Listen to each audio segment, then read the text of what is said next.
예, 어느 날 어떤 농부가 늙은 나귀가 말라빠진 우물에 시스로 빠져버린 것을 보게 됐습니다. 그 주인이 가서 보니까 나귀를 구하려고 몇 시간이나 궁리를 해봐도 그 우물에 빠진 그 꽤 깊은 우물에 빠진 그 물은 없어요. 물은 뭐 지퍽지퍽할 정도밖에 없는데 계속해서 울어대지만 어떻게 할 것입니까?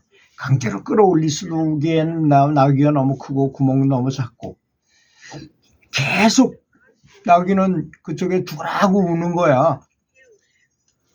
그래서 마침내 농부는 나귀가 이미 너무 늙어서 구할 만한 가치가 없다 이렇게 결정을 내리고 어차피 물은 이제 쓰지도 못하는 거 이렇게 이 나귀처럼 빠져가지고 죽지 않도록 하기 위해서는 이걸 메워야 되겠다.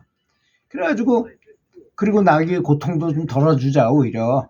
이게 죽게 해가지고 그게 낫지 이거 계속 울게 놔둬가지고 이놈이 굶어 죽고 이러게 얼마나 고생했는가 이런 거 생각해가지고 이웃 사람들을 불러 모았어요. 여러분 이거 좀 나귀에 빠졌는데 아무래도 이것 때문에 계속 이런 일이 벌어질 거고 사람도 빠질 수도 있으니까 우리 이거 메꿉시다. 해가지고 동네 사람들이 다 모여가지고 와서 삽을 가지고 와서 우물 안으로 흙을 퍼넣기 시작했어요. 그러니까 나귀는 이제 흙이 막 떨어지고 막 그러니까 무슨 일인지 알아차릴 거 아닙니까? 나를 죽이려는구나 이 사람들이. 어차피 나는 나가지도 못하고. 그런데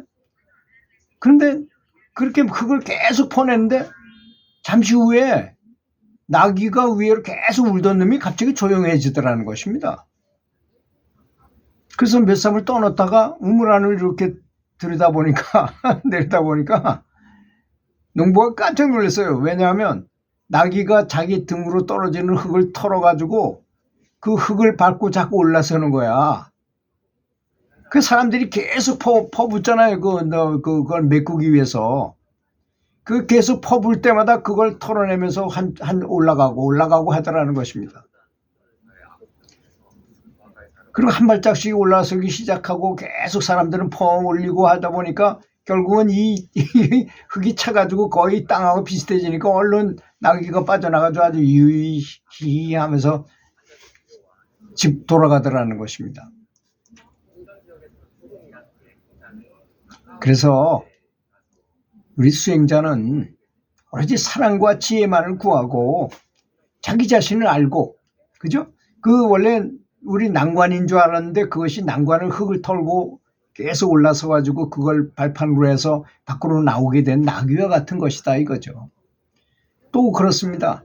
우리가 사람이 알아채 가지고 수행을 해야 되는구나 라고 알아챈 사람은 제대로 알아채서 알아서 하는 분들은 불보살님들이 잘하고 있다고 박수치고 빨리 자손부를 깨우치기를 학수고대하고 계시고 전혀 이 사람이 공부해야 될 만한 사람인데도 불구하고 안 하잖아요.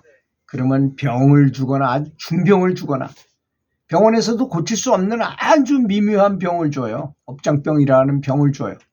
또는 사업을 아주 폭삭망하게 해가지고 가서 잠잘 데도 없게 이렇게 만들어 놔가지고 그때 이제 겨우 수행해야 되겠구나라고 느끼게끔 만들어 준다는 것입니다. 여러분 굳이 그런 걸 당해가지고야 수행하겠습니까? 연불 하겠습니까? 알아서 미리 이런 사실을 전체를 알고 이래서 해야만 되는구나 이렇게 아는 게 더 나을 것입니다. 그렇지 않습니까? 그래서 단순한 목적으로 연불 수행을 해야 합니다. 오직 그것만의 삶의 전부여야 하는 것입니다. 어떤 사람은 그래요. 놀 거 다 놀고 뭐 친구도 만나고 술도 먹으러 다니고 고기도 먹으러 다니면서 다 잘까 하면서 연불 그냥 하루에 1시간 정도 해요. 만약에 이 사람이 1시간밖에 시간이 없어 아주 계속 뭔가 이렇게 꼭 해야 되는 일들이 많아요. 그렇다면 그건 이해할 수 있겠지만 자기는 자기를 위해서 여기도 가고 저기도 가고 한 시간을 많이 그런 데로 사용하고 연불하는 시간은 조금밖에 안 갖는다. 그런 사람은 부처님 내면에 있는 부처님이나 외면에 있는 부처님이 볼 때 정말 너무 성의가 없잖아요. 그래서 연불하시는 분은 이 세상에서 가장 연불이 중요한 것이다. 나한테는 이거밖에 없다. 이렇게 생각해야만 그래도 될까 말까 하는 판인데 그렇게 생각 안 하면 그게 되겠습니까? 그렇지 않습니까? 온 마음을 다 한다는 것은 무슨 의미가 있습니까?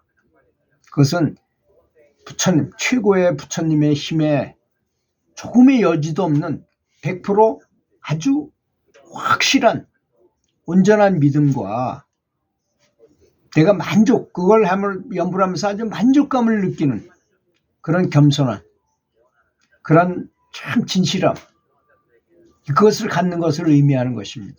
그렇지 않습니까? 그런 마음을 가져야만 뭔가 이 부처님이 도우고 줄탁동시라고 제가 여러 번 말씀드렸잖아요. 닭이 알을 품다가 이제 병아리가 날 때 되면 병아리가 안에서 계란을 깨고 나와야 될 거 아닙니까? 계란 깨기가 쉽지 않아요. 그 병아리, 조그만 병아리를 볼 때는. 그러면 안에서는 병아리가 쭉, 밖에서는 어미 닭이 쪼아가지고 줄탁동시라고 말하잖아요. 그거를. 우리가 해탈해야 되는 입장도 똑같습니다. 우리 마음과 내부에서 자성부를 깨우려고 노력하고 마음속으로 노력하고 외부에 있는 부처님도 도와주시고 그래야만 우리가 그 질긴 생사현관을 뚫고 해탈할 수 있게 된다는 것입니다. 그 종이장 한 장 정도밖에 안 되는 그런 생사현관이라는 그 막이 바로 우리를 깨닫지 못하게 하고 깨달은 사람을 만들기도 하고 하는 그것이라는 것입니다.